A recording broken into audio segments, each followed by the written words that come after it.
கோவையை சேர்ந்த வேளாண்மை துறை மற்றும் வானொலி ஊடகத்துறையில் சிறந்து விளங்கியவர்களுக்கு பத்மஸ்ரீ விருதை மத்திய அரசு அறிவித்துள்ளது. நாட்டில் பல்வேறு துறைகளில் சிறந்து விளங்குபவர்களுக்கு மத்திய அரசின் உயரிய விருதான பத்ம விபூஷன், பத்மபூஷன், பத்மஸ்ரீ ஆகிய விருதுகள் வழங்கப்படுகிறது. அந்த வகையில் இந்த ஆண்டிற்கான பத்மஸ்ரீ விருதுக்கு 113 பேர் தேர்வாகியுள்ளனர். அதில் கோவையை சேர்ந்த தமிழ்நாடு வேளாண்மை பல்கலைக்கழகத்தின் முன்னாள் துணைவேந்தரும் வேளாண்மை துறையில் பல்வேறு ஆராய்ச்சிகளை மேற்கொண்டுள்ள முனைவர் கே. ராமசாமி அவர்களுக்கு அறிவியல் பிரிவில் பத்மஸ்ரீ விருது அறிவிக்கப்பட்டுள்ளது. அதனைத் தொடர்ந்து 55 ஆண்டுகள் வானொலி ஊடகத்தில் பணியாற்றிய கோவையை சேர்ந்த வானொலி மூத்த அதிகாரி ஸ்ரீதருக்கு மத்திய அரசு பத்மஸ்ரீ அறிவித்துள்ளது.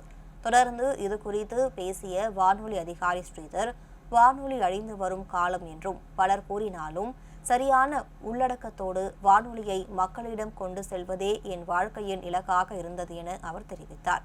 கோவை மாவட்டத்தை சேர்ந்த பலரும் பத்மஸ்ரீ பெற்ற இருவருக்கும் பாராட்டுகளையும் வாழ்த்துக்களையும் தெரிவித்து வருகின்றனர்.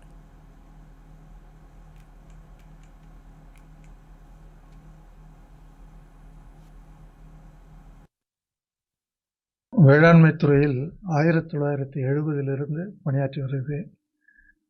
அரசு பணியிலும் தனியார் நிலையங்களிலும் ஓய்வு பெற்ற பின்னும் தொடர்ச்சியாக இந்த வேளாண் சார்ந்த ஆராய்ச்சிகளையும் அந்த கிடைத்த ஆராய்ச்சியின் மூலம் கிடைத்த வெற்றிகளை விவசாயிகளுக்கு கொண்டு போய் சேர்ப்பதிலும் தொடர்ச்சியாக செயல்பட்டு வருகிறோம். எங்களுடைய முதல் வெற்றி பயோகேஸ்.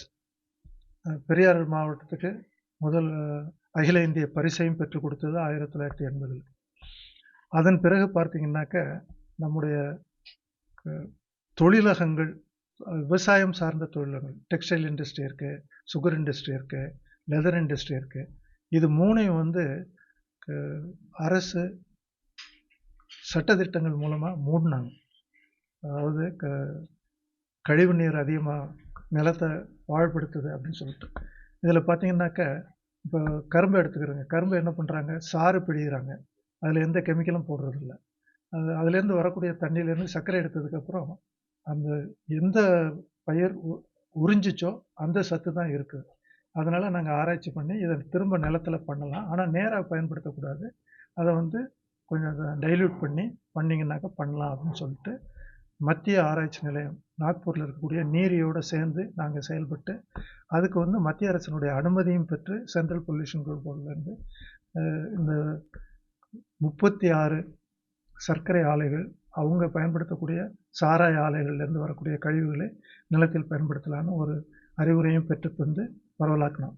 அது விவசாயிகளுக்கு பயனுள்ளதாக இருந்தது. ஏன்னா அப்போ தானே காசு கொடுக்க முடியும் விவசாயிகள். அப்போலாம் நல்லா தான் இருந்தது, இப்போ தான் கஷ்டப்படுறாங்க.